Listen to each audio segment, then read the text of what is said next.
ಇವರು ನಬಿ ಸಲ್ಲಲ್ಲಾಹು ಅಲೈಹಿ ವಸಲ್ಲಮರ 26ನೇ ಪೌತ್ರ ಎನ್ನಲಾಗುತ್ತದೆ. ಧರ್ಮ ಬೋಧನೆಗಾಗಿ 18ನೇ ವಯಸ್ಸಿನಲ್ಲಿ ಬಾಗ್ದಾದಿನ ಮೂಲಕ ಅಜ್ಮೀರ್ಗೆ ಬಂದರು. ಇವರ ಹೆಸರಲ್ಲಿ 363 ಕಡೆ ಜಿಯಾರತ್ ಕೇಂದ್ರಗಳಿದ್ದು ಅಲ್ಲೆಲ್ಲ ಉರುಸ್ ನಡೆಯುತ್ತಿದೆ ಎಂದು ದರ್ಗಾ ಪರಿಚಾರಕರು ಹೇಳುತ್ತಾರೆ. ಹಜರತ್ ಚಮನ್ ಶಾ ವಲಿರವರ 5ನೇ ಪೌತ್ರರಾಗಿರುವ ಸಯ್ಯದ್ ತಾಜ್ ಪೀರ್ ಈಗ ಇಲ್ಲಿನ ಸಜ್ಜಾದೆ ನಶೀನ್ ಅರ್ಥಾತ್ ದರ್ಗಾ ಪರಿಚಾರಕರಾಗಿದ್ದಾರೆ. ಪ್ರತಿ ವರ್ಷ ಡಿಸೆಂಬರ್ ತಿಂಗಳಲ್ಲಿ ಉರುಸ್ ನಡೆಯುತ್ತದೆ. ಇಲ್ಲಿ ಸಮರ್ಥ ವಿದ್ವಾಂಸರ ಸಾರಥ್ಯವಿಲ್ಲದಿರುವುದರಿಂದ ಉತ್ತರ ಮಧ್ಯ ಕರ್ನಾಟಕದ ದರ್ಗಾಗಳಲ್ಲಿ ಕಂಡುಬರುವ ಕವ್ವಾಲಿ, ಕುಸ್ತಿ ಇಲ್ಲಿ ಕೂಡ ಸಾಮಾನ್ಯವಾಗಿವೆ. ಈ ದರ್ಗಾದ ಸುತ್ತ 8 ರಿಂದ 9 ಎಕರೆ ಜಮೀನಿದೆ. ದರ್ಗಾಕ್ಕೆ ಸದಾ ಪ್ರವಾಸಿಗರು ಬಂದು ಹೋಗುತ್ತಿರುತ್ತಾರೆ. ದರ್ಗಾ ವಠಾರದಲ್ಲಿ ಸ್ವಚ್ಛತೆಯ ಕೊರತೆ ಎದ್ದು ಕಾಣುತ್ತಿದೆ. ಪ್ರತಿ ವರ್ಷ ನಡೆಯುವ ಉರುಸ್ ಆಚರಣೆಗೆಂದೇ ಇಲ್ಲಿ 3 ವರ್ಷಕ್ಕೊಮ್ಮೆ ಸಮಿತಿ ರಚಿಸಲಾಗುತ್ತಿದೆ. ಈ ಸಮಿತಿಯಲ್ಲಿ ಮುಸ್ಲಿಮೇತರರೂ ಇರುವುದು ಇಲ್ಲಿನ ವಿಶೇಷ. ಉತ್ತರ ಕರ್ನಾಟಕದ ದರ್ಗಾಗಳಲ್ಲಿ ಇದು ಸಾಮಾನ್ಯ ದೃಶ್ಯ. ಹಿಂದೆ ಬಟ್ಟೆಯಲ್ಲಿ ಹರಕೆಯನ್ನು ಬರೆದು ಕಟ್ಟುತ್ತಿದ್ದರು. ಈಗ ಅಗರ್ಬತ್ತಿಯ ಕವರ್ನಲ್ಲಿರುವ ಪ್ಲಾಸ್ಟಿಕ್ಗಳನ್ನು ಕಟ್ಟುವುದು ಕಂಡುಬರುತ್ತದೆ. ಹಜರತ್ ಚಮನ್ ಶಾವಲಿ ತೋಡಿಸಿದ ಬಾವಿ. ಈ ಬಾವಿಯ ನೀರಿಗೆ ರೋಗ ಶಮನ ಶಕ್ತಿ ಇದೆ ಎಂಬುದು ಇಲ್ಲಿನವರ ನಂಬಿಕೆ. ಇದು ದಾವಣಗೆರೆ ನಗರದ ಹೃದಯ ಭಾಗದಲ್ಲಿರುವ ಮದೀನಾ ಮಸ್ಜಿದ್. ದಾವಣಗೆರೆಯಾದ್ಯಂತ ಸುಲ್ತಾನುಲ್ ಉಲಮಾ ಎಪಿ ಉಸ್ತಾದ್ ಅವರು ನಿರ್ಮಿಸಿದ 6 ಮಸೀದಿಗಳಲ್ಲಿ ಇದು ಒಂದು. ಎಪಿ ಉಸ್ತಾದ್ ನಿರ್ಮಿಸಿದ ಉಳಿದ 5 ಮಸೀದಿಗಳು ಹರಿಹರ ತಾಲೂಕಿನ ಬಾನುಹಳ್ಳಿ ಹಾಗೂ ಎಕ್ಕೆಗುಂದಿ, ಹರಪ್ಪನಹಳ್ಳಿ ತಾಲೂಕಿನ ಹನುಮನಹಳ್ಳಿ, ದಾವಣಗೆರೆಯ ಮುಸ್ತಫಾನಗರ ಹಾಗೂ ಬೇತೂರುಗಳಲ್ಲಿವೆ. Allah loves me, Allah loves you, Allah loves righteous deeds. Left, right or wrong, I've made my choice. Siratan mustaqim. Millat ವಿದ್ಯಾ ಮತ್ತು ಕಲ್ಯಾಣ ಸಂಸ್ಥೆಯು ದಾವಣಗೆರೆಯ ಪ್ರತಿಷ್ಠಿತ ವಿದ್ಯಾಸಂಸ್ಥೆ. LKGಯಿಂದ BA, BScಯವರೆಗೆ ಕಲಿಯುವ ಅವಕಾಶವಿರುವ ಈ ಸಂಸ್ಥೆಯಲ್ಲಿ ಧಾರ್ಮಿಕ ಮದ್ರಸಾ ತರಗತಿಗಳು ನಡೆಯುತ್ತದೆ. ಅಖಿಲ ಭಾರತ ಸುನ್ನಿ ವಿದ್ಯಾಭ್ಯಾಸ ಬೋರ್ಡಿನ ಹನಫಿ ಪಠ್ಯಕ್ರಮವನ್ನು ಅಳವಡಿಸಲಾಗಿವೆ. ಕಲ್ಲಿಕೋಟೆ ಮರ್ಕಜ್ ವತಿಯಿಂದ ನಿರ್ಮಿಸಿಕೊಡಲಾಗಿರುವ ಕೊಳವೆ ಬಾವಿಯು ಈ ಸಂಸ್ಥೆಗೆ ನೀರಿನ ಮೂಲ. ಚಿತ್ರದುರ್ಗ ವೇದಾವತಿ ನದಿ ತೀರದಲ್ಲಿರುವ ಜಿಲ್ಲೆ. ಚಿತ್ರಕಲ್ಲು ದುರ್ಗ ಎಂದಿತ್ತು ಇದರ ಮೊದಲ ಹೆಸರು. ಪರ್ವತಗಳು, ಕೋಟೆಗಳು, ಹಳ್ಳಿಗಳಿಂದ ತುಂಬಿದ ಜಿಲ್ಲೆ. ವಾಯವ್ಯ ದಿಕ್ಕಿನಲ್ಲಿ ತುಂಬಿ ಹರಿಯುವ ತುಂಗಭದ್ರ ಇದೆ. ಚಿತ್ರದುರ್ಗ, ಹಿರಿಯೂರು, ಹೊಸದುರ್ಗ, ಮೊಳಕಾಲ್ಮೂರು, ಚಳ್ಳಕೆರೆ, ಹೊಳಲ್ಕೆರೆ ಹೀಗೆ 6 ತಾಲೂಕುಗಳಿರುವ ಜಿಲ್ಲೆ. ಜಿಲ್ಲೆಯ ಜನಸಂಖ್ಯೆಯಲ್ಲಿ 9% ಮುಸ್ಲಿಮರು ಇದ್ದಾರೆ. ವಿಜಯನಗರ ಸಾಮ್ರಾಜ್ಯದ ಅಧೀನದಲ್ಲಿತ್ತು. ವಿಜಯನಗರ ಸಾಮ್ರಾಜ್ಯದ ಪತನದ ಬಳಿಕ ಇಲ್ಲಿನ ಆಡಳಿತವು ನಾಯಕರು ಅಥವಾ ಪಾಳೆಗಾರರ ವಂಶದ ವಶವಾಯಿತು. 1779ರಲ್ಲಿ ಹೈದರಲಿ ಮತ್ತು ಟಿಪ್ಪು ಸುಲ್ತಾನ್ ಚಿತ್ರದುರ್ಗವನ್ನು ವಶಪಡಿಸಿಕೊಂಡರು. ಚಿತ್ರದುರ್ಗ ನಗರಕ್ಕೆ ತನ್ನದೇ ಆದಂಥ ಒಂದು ಪ್ರಾಚೀನ ಕಾಲದ ಒಂದು ಇತಿಹಾಸ ಇದೆ.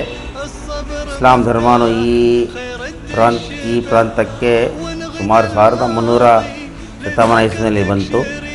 ವಿಶೇಷತವಾಗಿ 1700ರಲ್ಲಿ ಸಯ್ಯದ್ ಅಹಮದ್ ಶಾ ಅಲಿ ಚಿಶ್ತಿ ರಹಮತುಲ್ಲಾ ಅಲೈ ಅಂತ ಗುರುಗಳು ಚಿತ್ರದುರ್ಗಕ್ಕೆ ಬಂದು ಚಿತ್ರದುರ್ಗದ ಕಲ್ಲಿನ ಕೋಟೆ, ಸಿಡಿಲಿಗು ಬೆಚ್ಚದ ಉಕ್ಕಿನ ಕೋಟೆ. ಚಿತ್ರದುರ್ಗದ ಕಲ್ಲಿನ ಕೋಟೆ, ಸಿಡಿಲಿಗು ಬೆಚ್ಚದ ಉಕ್ಕಿನ ಕೋಟೆ. ಮದಿಸಿದ ಕರಿಯ ಮದವಡಗಿಸಿದ ಮದಕರಿ ನಾಯಕರಾಳಿದ ಕೋಟೆ. ಚಿತ್ರದುರ್ಗದ ಕಲ್ಲಿನ ಕೋಟೆ ಬಗ್ಗೆ ಕೇಳದವರಿಲ್ಲ. ಈ ಕೋಟೆಗೆ ಉಕ್ಕಿನ ಕೋಟೆ, 7 ಸುತ್ತಿನ ಕೋಟೆ ಎಂದು ಹೆಸರಿದೆ. 18ನೇ ಶತಮಾನದಲ್ಲಿ ಚಿತ್ರದುರ್ಗ ಆಳುತ್ತಿದ್ದ ಪಾಳೆಗಾರ ನಾಯಕರು ಈ ಕೋಟೆಯ ನಿರ್ಮಾತೃಗಳು. ಕೋಟೆಯ ನಿರ್ಮಾಣಕ್ಕೆ ಬಳಸಲಾಗಿರುವ ದೈತ್ಯಾಕಾರದ ಬಂಡೆಗಳು ನೋಡುಗರ ಮೈ ನವಿರೇಳಿಸುತ್ತವೆ. ಕೋಟೆಯಲ್ಲಿ 19 ಮುಖ್ಯ ಪ್ರವೇಶ ದ್ವಾರಗಳು ಹಾಗೂ 38 ಕಿರುದ್ವಾರಗಳಿವೆ. ಕೋಟೆಯ ಒಳ ಪ್ರವೇಶಿಸಿದಾಗ ಎದುರಾಗುವ ಪ್ರವೇಶದ್ವಾರದ ಕಮಾನು ಇಸ್ಲಾಮಿಕ್ ವಾಸ್ತುಶಿಲ್ಪ ಶೈಲಿ ಹೊಂದಿದೆ. ಅದೇ ದ್ವಾರದ ಮೂಲಕ ತಿರುಗಿ ಬರುವಾಗ ಎದುರಾಗುವ ಆ ದ್ವಾರದ ಕಮಾನು ಹಿಂದೂ ವಾಸ್ತುಶಿಲ್ಪ ಶೈಲಿಯಂತೆ ಗೋಚರಿಸುತ್ತದೆ. ಕೋಟೆಯ ಒಳಗೆ ಕಾಲಿಟ್ಟರೆ ಅಲ್ಲಿ ಹೆಜ್ಜೆ ಹೆಜ್ಜೆಗೂ ಬಂಡೆಕಲ್ಲಿನಾಕಾರದಲ್ಲಿ ಇತಿಹಾಸ ಎದುರಾಗುತ್ತದೆ. ಚಿತ್ರದುರ್ಗದ ಕಲ್ಲಿನ ಕೋಟೆ, ಅರಮನೆ, ತೈಲ ಸಂಗ್ರಹಾರ, ಆಯುಧ ಸಂಗ್ರಹಾರಗಳು, 4 ರಹಸ್ಯ ಸುರಂಗಗಳು, ನೀರಿನ ಬೃಹತ್ ಸಂಗ್ರಹಾಗಾರ, ಹೀಗೆ 7 ಸುತ್ತಿನ ಕೋಟೆಯು ಅದ್ಭುತಗಳ ಆಗರ. 2000 ವೀಕ್ಷಣಾ ಗೋಪುರಗಳಿವೆ. ಮಳೆ ನೀರು ಸಂಗ್ರಹವಾಗದೆ ಸರಾಗವಾಗಿ ಇಳಿದು ಹೋಗುವಂತೆ ಈ ಕೋಟೆಯನ್ನು ನಿರ್ಮಿಸಿರುವುದು ನಿರ್ಮಾಪಕರ ಚಾಕಚಕ್ಯತೆಯನ್ನು ತೋರಿಸುತ್ತದೆ. 1779ರಲ್ಲಿ ಈ ಕೋಟೆ ಹೈದರಾಲಿಯ ವಶವಾಯಿತು. ಹೈದರಾಲಿ ಹಾಗೂ ಟಿಪ್ಪು ಸುಲ್ತಾನ್ ಈ ಕೋಟೆಯ ಒಂದು ಪಾರ್ಶ್ವವನ್ನು ವಿಸ್ತರಿಸಿದರು. ಇಲ್ಲಿನ ಕೆಲವು ಬಂಡೆಗಳು ಆನೆ, ಕಪ್ಪೆ, ಹಡಗು ಮುಂತಾದ ಹಲವು ರೂಪಗಳಂತೆ ಭಾಸವಾಗುತ್ತದೆ. ಅಕ್ಕ ತಂಗಿಯರ ಹೊಂಡ, ಶತ್ರುಗಳು ದಾಳಿ ಮಾಡಿ ಅತ್ಯಾಚಾರಕ್ಕೆ ಯತ್ನಿಸಿದಾಗ ಅಕ್ಕ ತಂಗಿಯರಿಬ್ಬರು ಆತ್ಮಹತ್ಯೆ ಮಾಡಿಕೊಂಡ ಸ್ಥಳ. ಈ ಕೋಟೆಯೊಳಗಿರುವ ಸುಲ್ತಾನ್ ಬತ್ತೇರಿ ಇಲ್ಲಿನ ಇನ್ನೊಂದು ವಿಶೇಷ ಆಕರ್ಷಣೆ.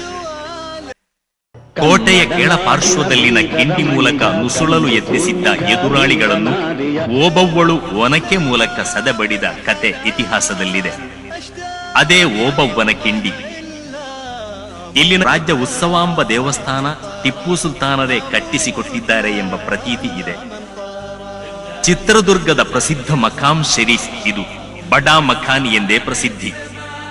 ಹಜರತ್ ಸಯ್ಯದ್ ಅಹ್ಮದ್ ಶಾ ವಲಿ ಜಿಸ್ತಿ ರಹಿಮಹುಲ್ಲಾರವರ ದರ್ಗಾ. 1756ರಲ್ಲಿ ವಫಾತಾದ ಇವರು ಈ ನಾಡಿನ ಪ್ರಸಿದ್ಧ ಸೂಫಿ ಸಂತ.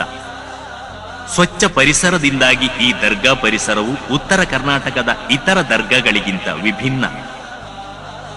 ನಗರದ ಮಧ್ಯೆ ಇರುವುದಾದರೂ ಇಲ್ಲಿನ ಪ್ರಶಾಂತ ವಾತಾವರಣವು ವಿಶೇಷ ಅನುಭೂತಿಯನ್ನು ನೀಡುತ್ತದೆ. ಹಜರತ್ ಸಯ್ಯದ್ ಅಹ್ಮದ್ ಶಾ ವಲಿ ಜಿಸ್ತಿ ರಹಿಮಹುಲ್ಲಾರವರು ಸ್ವಯಂ ಬರೆದ ಕುರ್ಆನ್ ಹಸ್ತಪ್ರತಿ ಇಲ್ಲಿದೆ. ಆಯತ್ಗಳ ಜೊತೆಯಲ್ಲಿ ಫಾರ್ಸಿ ಭಾಷೆಯಲ್ಲಿ ಅವರು ಬರೆದ ವ್ಯಾಖ್ಯಾನವೂ ಕಾಣಬಹುದು.